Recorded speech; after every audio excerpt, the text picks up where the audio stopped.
오늘 이 말씀 가지고 보라 하나님의 어린 양이십니다 라는 제목으로 말씀의 은혜를 함께 나누고자 합니다.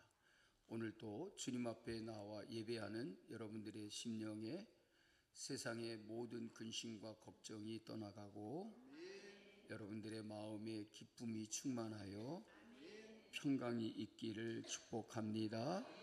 우리 옆 사람과 인사하겠습니다. 성도님은 하나님이 기뻐하시는 분이십니다. 나도 기뻐합니다.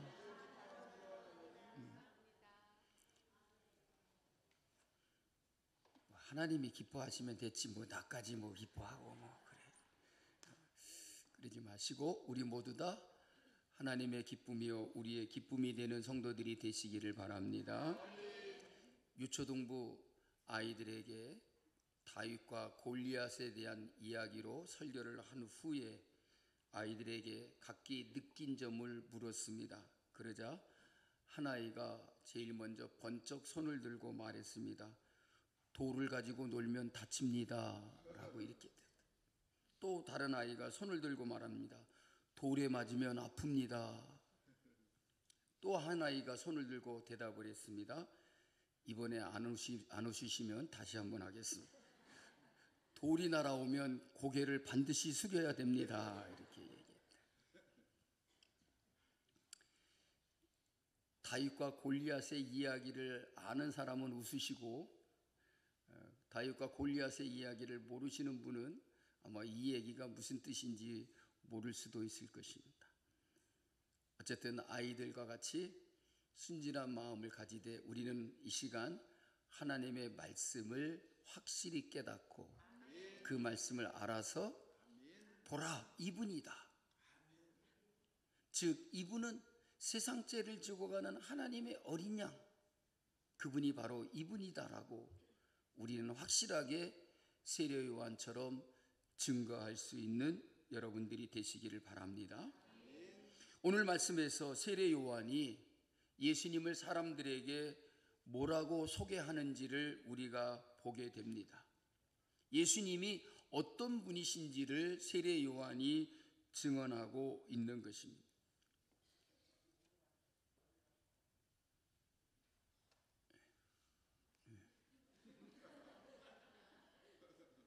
뭔 소리 하는지 모르겠다고요? 그냥 귀 기울여 들으시면 됩니다. 오늘 본문의 말씀에 보면 이튿날 이렇게 말하고 있습니다. 둘째 날이라고 하는 건데 이 이튿날이라는 것은 무슨 날을 기준으로 하여 이튿날이라 그랬겠습니까? 예수님께서 세례 요한에게 나오셔서 요단강에서 세례를 받은 그 이튿날이라는 것입니다. 세례 요한은 예수님께 세례를 베풀면서 분명코 자기가 이분이 어떤 분이신지에 대해서 밝히 증거하고자 했다라고 하는 것이고 그에게 세례를 베풀고 난 후에 확실하게 모든 사람들에게 예수님은 이런 분이시다라고 이렇게 증언하고 있습니다. 이 세례 요한의 증언을 통해서 예수님께서 이제 구속의 역사의 무대에 등장하게 됩니다. 31절에 보면 세례 요한은 이렇게 말하고 있습니다. 나도 그를 알지 못하였으나 내가 와서 물로 세례를 베푸는 것은 나도 그를 알지 못했다. 그런데 내가 와서 그 예수에게 세례를 베푸는 것은 왜인가? 그를 이스라엘에게 나타내려 함이라. 자기 자신이 예수님보다 위대하거나 크거나 자기가 예수님보다 더 나은 자여서 예수님께 세례를 베푸는 게 아니고 내가 와서 이 사람에게 세례를 베푸는 것은 이스라엘에게 이 사람을 나타내게 하려 함이라. 예수님을 증거하기 위해서 세례를 베푼다라고 했습니다. 그래서 세례 요한은 요단강에서 예수님께 세례를 베풀 때에 그만이 볼 수 있는 광경이 있었습니다. 뭡니까? 하늘에서 비둘기같이 성령이 임하는 것을 보았습니다. 그리고 앞으로 그가 성령으로 너희에게 세례를 주는 것을 보거든 그가 그인 줄 알라 라고 이렇게 말합니다. 그뿐이 아닙니다. 예수님께서 세례를 받으시고 물 위에서 올라오실 때 하늘에서 소리가 나서 뭐라고 말씀했습니까? 이는 내 사랑하는 자요. 네. 이쪽은 처음 들어보는 얘기죠. 아무도 얘기하는 사람이 없어서요. 하늘에서 소리가 났는데 예수님에 대해서 분명하게 이렇게 말씀하셨답니다. 이는 내 사랑하는 자요, 내 기뻐하는 자다. 누가 말씀하신 겁니까? 하나님. 이렇게 해서 예수님을 드러내게 됐다. 그들이 알지 못하는 예수님이 어떤 분이신지를 드러내게 되었다라는 것이죠. 여러분, 세례 요한은 자기 자신과 그들이 알지 못했던 한 사람, 즉 자기 자신 뒤에 오는 사람을 소개하고 있습니다. 그는 뭐라고 말하냐면, 나는 그의 신발끈을 메고 푸는 것도 감당하지 못하겠다. 옛날 성경에는 신들매를 감당하지 못한다. 자신은 감히 예수님의 신발끈조차도 메고 풀 수 없는 그런 사람이었다라고 하는 것입니다. 그러면서 이분이 어떤 분이신지를 증언하고 있다는 것입니다. 그러면서 요한은 사람들의 시선을 자기에게로 향하지 않게 하고 자기에게서 자연스럽게 예수님께로 향하게 하는 그런 말을 하고 있다는 거예요.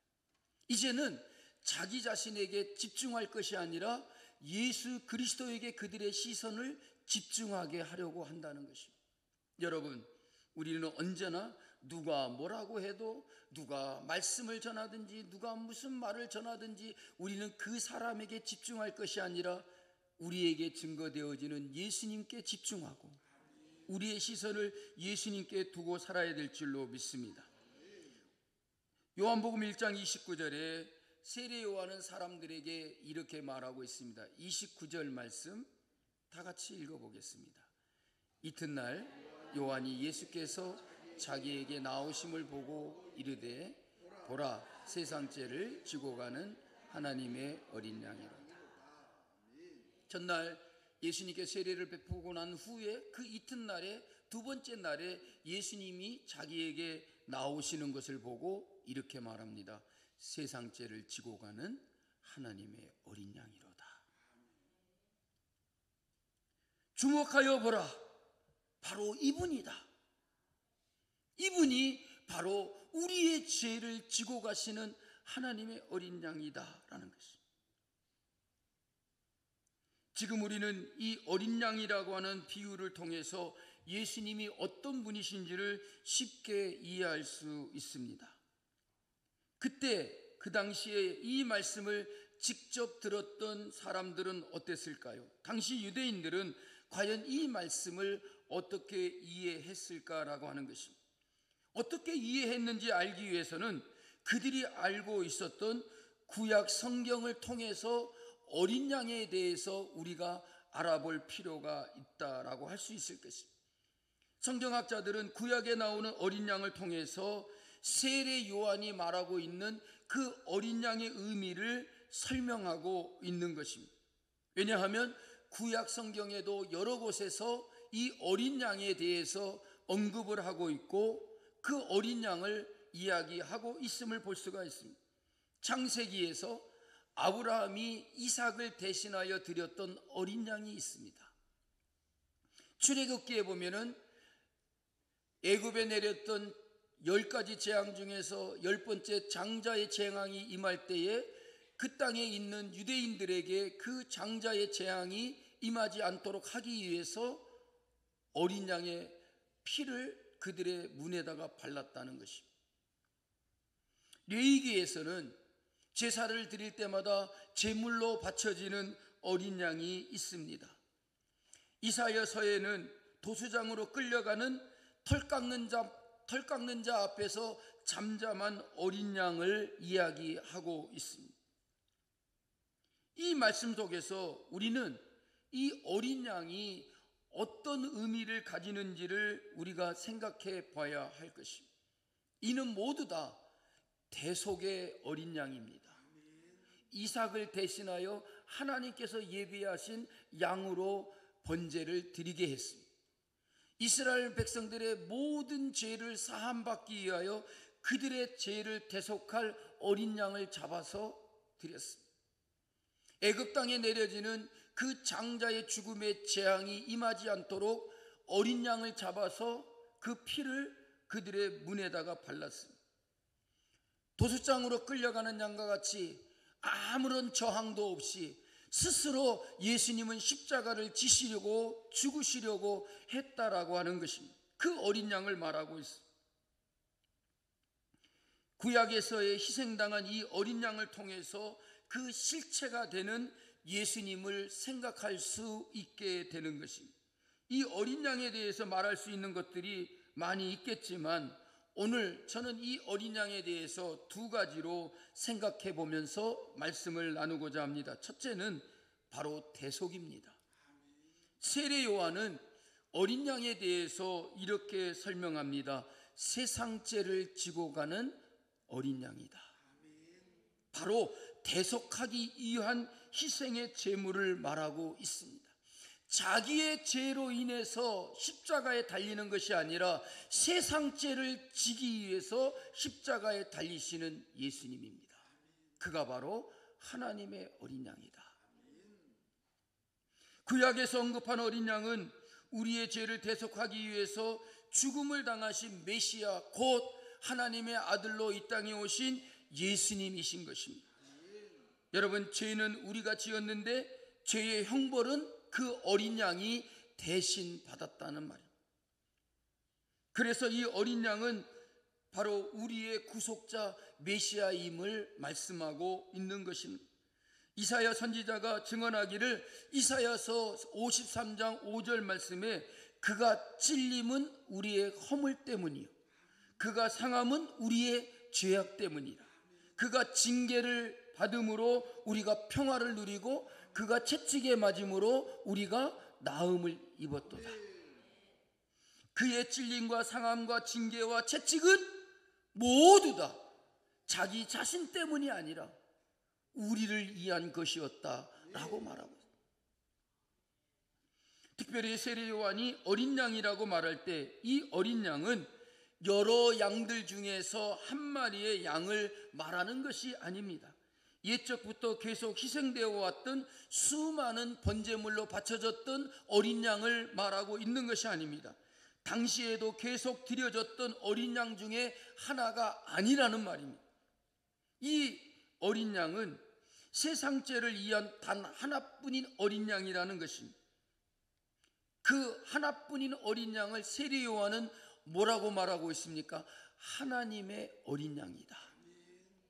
다른 그 어떤 양들은 하나님의 어린 양이라고 하지 않았습니다. 그런데 예수님을 가리켜서 세례 요한이 말할 때는 그는 하나님의 어린 양이다.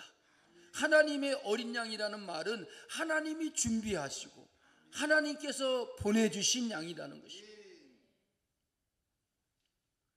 그 유일하신 어린 양의 대속으로 우리가 영원한 구원을 받게 된다는 것입니다. 그 어린 양의 대속은 우리에게 영원한 구원으로 이어지게 된다는 말입니다. 유일하신 그 어린 양이 세상 죄를 지고서 우리를 대신하여 십자가에 죽으시고 우리의 구원을 성취하셨다는 말입니다. 여러분, 예수님이 세상 죄를 지고 가는 하나님의 어린 양이라는 이 말씀은 우리 인류가 직면하고 있는 위기의 실체가 무엇인지를 우리에게 확실하게 보여주고 있습니다. 세상 죄를 지고 간다라는 이 말은 바로 이 죄의 문제가 우리 인류에게 얼마나 심각하고 중대한 문제인가를 확실히 보여주는 것입니다. 성경에서 말하기를 우리는 그 어떤 것으로도 우리 스스로 우리의 죄를 사함받을 수 있는 길이 없다는 것입니다. 그 누구도 이 죄의 문제를 해결할 수가 없고 예수님 외에 그 누구도 우리의 죄를 해결해 줄 자가 없다는 말입니다. 로마서 3장 23절에서 우리에게 이렇게 분명하게 말씀하고 있습니다. 모든 사람이 죄를 범하였음에 하나님의 영광에 이르지 못하더니라고. 여러분, 모든 사람은 죄를 범하였다는 말입니다. 저도 죄인입니다. 그렇다고 여러분은 죄인이 아닌 줄 아십니까? 여러분도 죄인입니다. 모든 사람이 죄를 범하였다. 하나님의 영광에 이르지 못했다는 말은 많은 함축적인 의미를 갖습니다. 하나님께로 나아갈 수가 없다. 이 말은 궁극적으로 하나님의 나라에 들어갈 수가 없다는 거예요. 이 죄의 문제를 해결받지 못하면 우리 인생은 죽음으로 끝나버리는 그런 인생이 되고 만다는 거예요. 여러분, 우리는 인간의 죽음을 보면서 뭐를 생각합니까? 이제 끝났구나. 그것이 아니고, 우리는 그 인간의 죽음을 보면서 우리는 그 너머에 있는 우리의 구원하심과 하나님의 나라에 우리가 들어갈 수 있다는 사실을 더욱더 확신하게 된다는 말입니다. 죽음이 있기 때문에 우리에게는 반드시 내세가 있고 그것이 바로 하나님의 나라인 것을 확실히 믿을 수 있다는 말입니다. 세상 사람들은 이에 대하여 무지할 뿐만 아니라 그 죄의 문제를 심각하게 생각하지도 않습니다. 더욱이 이 죄라는 무서운 영혼의 질병은 심각한 각종 불치의 병들처럼 자각 증세가 거의 나타나지 않는다는 것입니다. 암 같은 불치병은 자각 증세가 없는 상태에서 모든 장기가 망가질 정도로 진행되다가 심각한 지경에 이르서야 그때서야 뭔가 이상이 생긴 것을 느끼게 된다는 것입니다. 여러분, 죄라고 하는 질병도 이와 같은데 불치의 병보다도 더 심각하다는 점입니다. 누구든지 이 문제를 해결하지 못하면 영원한 죽음, 곧 지옥에 떨어지게 된다는 말. 지옥이라는 말이 어떤 이들에게는 걸림돌이 되기도 하고 또는 촌스럽게 들릴지는 몰라도 성경은 우리에게 분명하게 말하고 있습니다. 죄의 삭은 사망이다. 죄의 결국은 사망에 이르게 되는 것이라는 말이에요. 그러니 여러분, 죄라고 하는 말을 우리가 촌스럽게 여기고 죄라는 말을 심각하게 여기지 않아도 되겠습니까? 우리는 이 죄를 심각하게 받아들이고 이 죄의 문제를 어떻게 해결할 수 있는지를 생각해 봐야 되는 것입니다. 그런데 여러분, 고민할 필요가 없다는 것입니다. 누구든지 주를 믿는 자마다 영생을 얻고 하나님의 자녀가 되는 권세를 얻고 누구든지 예수 그리스도를 믿는 자는 그들의 모든 죄의 사함을 얻고 하나님의 나라를 유업으로 받게 될 것이라는 말입니다. 여러분, 인류가 가장 시급히 해결해야 될 문제는 바로 죄에 대한 진단과 처방을 받는 일인 것입니다. 그런데 문제는 정확한 진단을 통해서 죄의 실체를 발견하고 적절하게 처방해야 되는데 이것은 인간의 능력으로는 불가능한 일이라는 사실. 마가복음 10장 45절에서 예수님께서 이렇게 말씀하십니다. 인자가 온 것은 섬김을 받으려 함이 아니라 도리어 섬기려 하고 자기 목숨을 많은 사람의 대속물로 주려 함이라. 여기서 섬김을 받는다는 말은 뭔가 추앙을 받고 이렇게 받들림을 받고 뭔가 그분을 높임을 받는 그걸 말하는 게 아닙니다. 섬긴다라고 하는 것은 자기 자신을 주려 함이라는 거예요. 예수님은 이 땅에 우리에게 자신을 주려고 오셨다는 말입니다. 예수님이 우리를 위하여 자기 자신을 주신 것은 뭡니까? 자기의 목숨을 많은 사람의 대속물로 주려 함이라. 자신의 죽음을 통하여 우리의 모든 죄를 사하고 우리를 구원받게 하려고 하신 것이라는 말입니다. 영원히 죄의 형벌 아래서 죽을 수밖에 없는 우리를 대신하여 죽으시려고 이 땅에 오셨다는 말입니다. 그것만이 우리의 죄의 문제를 해결할 수 있는 유일한 길이기 때문이라는 말입니다. 예수님은 나는 길이요 그랬어요. 우리의 죄의 문제를 해결해 줄 수 있는 길이요, 우리로 하여금 죄사함을 받게 하는 길이요, 우리에게 구원을 주시는 길이라는 말입니다. 그러므로 예수님의 죽음은 이 세상의 어떤 사람의 죽음보다도 특별한 것입니다. 그런데 만일 예수님께서 우리를 대신하여 죽으시지 아니하셨다면 모든 사람은 여전히 죄의 노예가 되고 멸망을 향한 다름질을 계속하고 있을 것이라는 말입니다. 오늘 또 죄의 멍에 아래서 소망 없는 나날을 보내고 있을 것이라는 말. 그런데 우리를 하나님의 어린 양으로서 우리의 죄를 사함받게 하고 우리에게 구원을 주신 것을 기억하라는 것입니다. 보라, 바로 이분이다. 세상 죄를 지고 가는 하나님의 어린 양. 우리는 이 사실을 똑똑히 기억해야 된다는 말. 사랑하는 여러분, 예수님은 우리를 위한 대속물이었습니다. 이 땅에 오시는 하나님의 어린 양은 우리의 대속입니다. 나를 대신하여 속함을 얻게 하여 주셨다는 말. 그 무엇으로도 용서받을 수 없는 우리의 모든 죄를 예수님이 친히 다 사함을 받게 해주셨다. 이 사실을 여러분 믿으시기를 주의 이름으로 축복합니다. 두 번째는 선물입니다. 하나님의 어린 양이라는 이 말은 하나님이 준비하셨다. 하나님이 우리를 위해서 제물 삼으셨다. 그러므로 이 어린 양은 바로 하나님의 선물이라는 것입니다. 죄에 빠진 이 세상을 구원하시기 위한 희생의 제물은 하나님께서 준비하신 것이라는 말이에요. 사람들이 택하여 가져온 어린 양이 아니라 하나님께서 친히 준비하시고 우리를 위하여 이 땅에 보내주신 어린 양이라는 것입니다. 그래서 우리의 죄를 대속하기 위한 제물이 되신 그 어린 양이 바로 하나님의 선물인 것입니다. 하나님이 우리를 죄에서 구원하시기 위하여 하나님의 어린 양을 주셨다는 말입니다. 우리의 어떠함으로 주어진 것이 아니라 우리의 공로가 아니라 하나님이 준비하셨고 하나님이 행하셨고 하나님이 완성하신 선물이라는 말입니다. 여호와 이레의 하나님, 그분이 어린 양 예수님을 준비하셨고 때가 되매 육신을 입고서 이 땅에 오셨고 자기 자신을 우리를 위하여 온전히 내어주셨다는 말입니다. 자기의 목숨까지 내어주셨다는 거예요. 그냥 우리에게 우리가 줄 수 있는 것처럼 그 어떤 것들을 주는 것이 아니라 자기의 목숨을 바쳤다는 말이에요.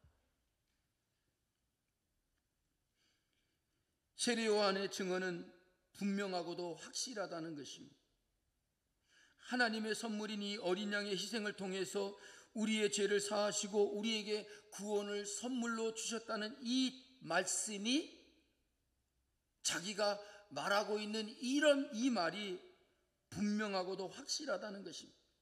왜냐하면 이것은 자기가 스스로 증언하는 것이 아니라 하나님께서 친히 자신에게 보여주셨고 하나님이 내게 하신 말씀이라는 것입니다. 요한이 하나님께서 하신 그 말씀을 보고 증언하고 있다라는 것입니다. 그래서 우리가 확실한 요한의 이 증언을 통해서 우리는 예수님이 어떤 분이신지를 분명히 알 수 있습니다. 이 땅에 오셔서 우리의 죄를 대속하여 우리의 구원을 이루신 하나님의 어린 양이십니다. 그 하나님의 어린 양은 우리에게 주신 구원의 선물입니다.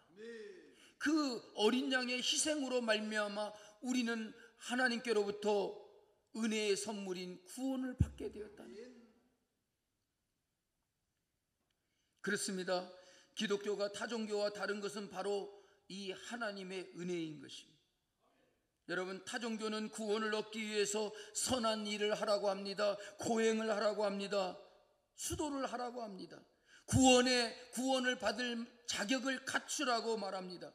그러나 여러분, 우리 기독교에서는 구원의 대가로 우리에게 아무것도 요구하지 않는다는 사실입니다. 여러분, 구원은 하나님의 선물입니다. 선물은 여러분 주는 사람이 자발적으로 주는 것입니다. 선물은 공짜로 주는 것입니다. 선물은 어떤 대가도 요구하지 않는다는 말입니다. 내가 누구에게인가 선물을 주면서 이거 5만 원짜리야, 5만 원 줘. 여러분, 그러고 선물을 주는 사람이 있습니까?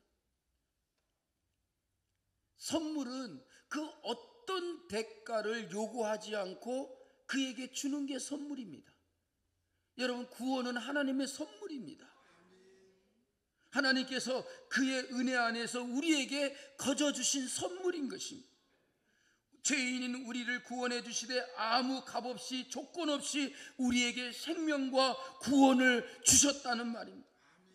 영원한 참 생명을 우리에게 선물로 주신 그 예수님을 우리는 사랑하고 언제나 그분만을 기뻐하고 사랑하는 우리가 되어야 될 줄로 믿습니다.